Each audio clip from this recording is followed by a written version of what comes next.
Have you ever replied to a message at 10 p.m. because you just want to get it done? Or take a call on your day off because you don't want to seem difficult? Welcome to the always on trap. In a world where phones blur the lines between work and home, personal and professional, one of the most powerful things we can say is no, not right now. This episode is about digital boundaries, why we need them, how tech is reshaping our stress response, and how to take back control of your time and your well-being. If you are caring for someone else, whether paid or unpaid, and no matter how many hours you do it, did you realise that you may be missing out on thousands of pounds of discounts for things that you may use every day? The Able to Care podcast is proud to be sponsored by the UK's #1 carers card.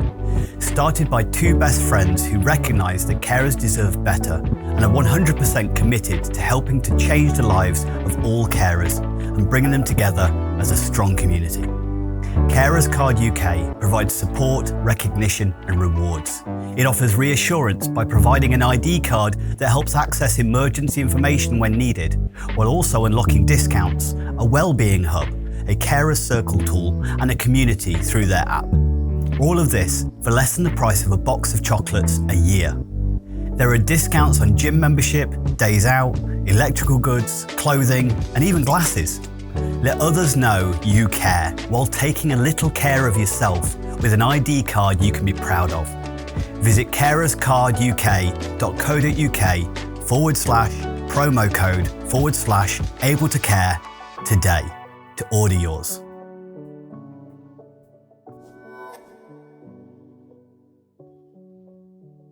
Hello and welcome to the Able to Care podcast. I'm Andy Baker, your host, and if your phone has ever vibrated during dinner and your first thought was, I better just deal with it, then you're in the right place. Today we're talking about digital boundaries, or more accurately, the lack of them, and how our phones, emails, messages, and even well-meaning WhatsApp groups are slowly eating into our well-being. Because here's the thing, we can't pour from an empty cup. But these days we're trying to pour from a cup that's constantly pinging. There's a book by Dr. Anna Lembach, I think I'm pronouncing her name right, called Dopamine Nation. And the dopamine loop that it refers to, so notifications give us tiny dopamine hits, the same brain chemical involved in reward and motivation. It's the same one that certain drugs release. And over time, this creates compulsion checking. We're not choosing to look at the phone. We're wired to. We're getting that hit of dopamine every time that we do. That anticipation of what might it be. And humans are the only animals who can trigger a stress response just by thinking about it. When our phones are on, so is our brain, anticipating a message. You're triggering cortisol, your stress hormone, over and over again. When work, care, and emotional demands follow us home, into the bath, into the bed, into our walks, we never truly switch off. And the more accessible we are, the more expected our accessibility becomes. That's the thing, isn't it? If you remember when I was a kid, it was a case of I didn't even have a mobile phone. I didn't have my first mobile phone until maybe I was 16, might have been 18 years of age that I had my first mobile phone. Yes, I used a landline and things like that. But we used to set plans of what time I was going to be somewhere when, so that then my parents could pick me up or what we're going to do, or I could go to a phone box and use the phone if I really needed to. Obviously, they were more accessible at that time. So we were okay at that point in time. Now we don't feel that we can send our children to school without a mobile phone, because what if something happens? But statistically, no more things are happening than they ever did. The problem with this behavior of constantly being switched onto phone, it actually increases the vulnerability of burnout.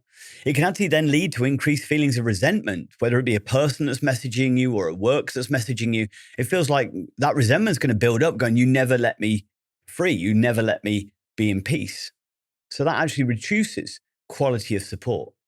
And ironically, it often leads us to care less because we're too stretched to care well.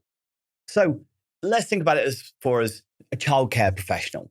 You run a class all day, then parents message you at 9 p.m. asking for updates on their child. And you respond because you genuinely care. But the next night it happens again, and now the boundary has shifted.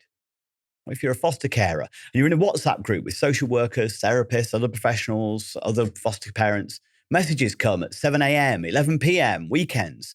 You don't want to miss something important, so you check constantly, even when your brain is screaming for a rest. For support staff and care workers, a shift manager sends rotas through on Facebook Messenger. You're expected to reply on your day off. If you don't, you feel guilty, or worse, like you're not part of the team. And what about a care home leader? An individual calls you after hours just to check in on a staffing issue.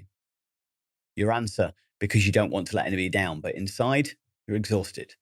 Now, these moments may seem small, but they add up and they chip away at your time and your relationship and your mental clarity.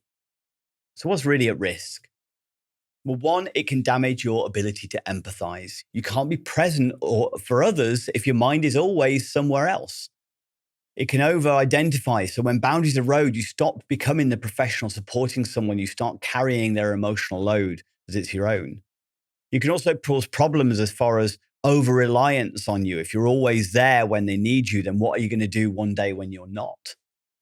Professional guilt. You can start feeling bad for taking any time off at all, for not replying instantly, for taking a rest, taking a day off. That guilt is not noble. It's actually a warning light. So what can you do?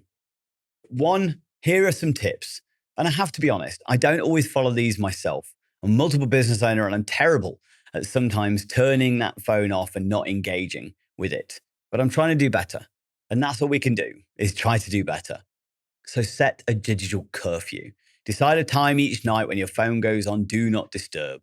Tell your team after this time, I'm unavailable unless it's a true emergency.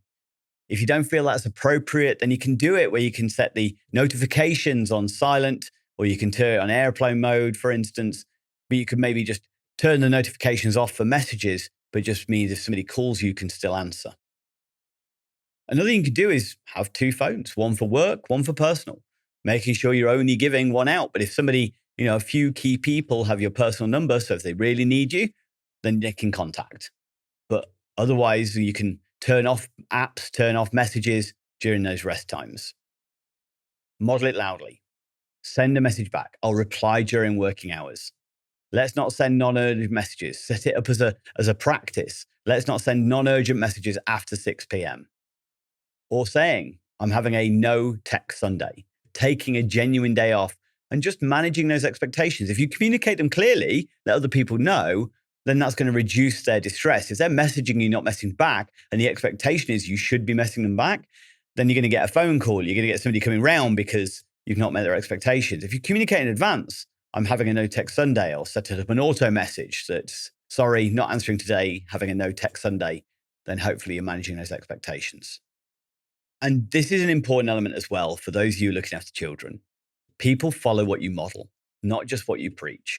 If you're a leader, don't be the person sending emails at midnight. If you're a colleague, don't expect instant replies. Build a culture where people can rest without fear, using mature and appropriate mobile phone and technology use. If you've got children around, you should be doing that the same. If you're halfway through the meal, you're taking a message, but then you're telling them they shouldn't, we'll throw away, we're giving mixed messages. So should there be no phones in the bedroom? Should there be no phones at the meal table? Set the boundaries as a culture within your environment. Also remind yourself you're not an emergency service. If a situation is severe enough, then it'd be 999. If your work isn't urgent, but it's important, you're not available 24/7. People need you at your best, not at your most available. So what's one boundary you've let slide because of technology? What's one step you could take this week to maybe get some of your spare time back? Technology is incredible. It connects us, informs us, empowers us. But if we're not careful, it also consumes us. So this week, unplug, switch off, say no. Think about the importance of your self-care and how that if your bucket of well-being isn't full, how can you share that amongst your team, amongst the SQ support, or amongst your own children? Thanks for listening. If this helped you reclaim a little piece, pass it on. Let's normalize rest in a world that never seems to stop. See you next time.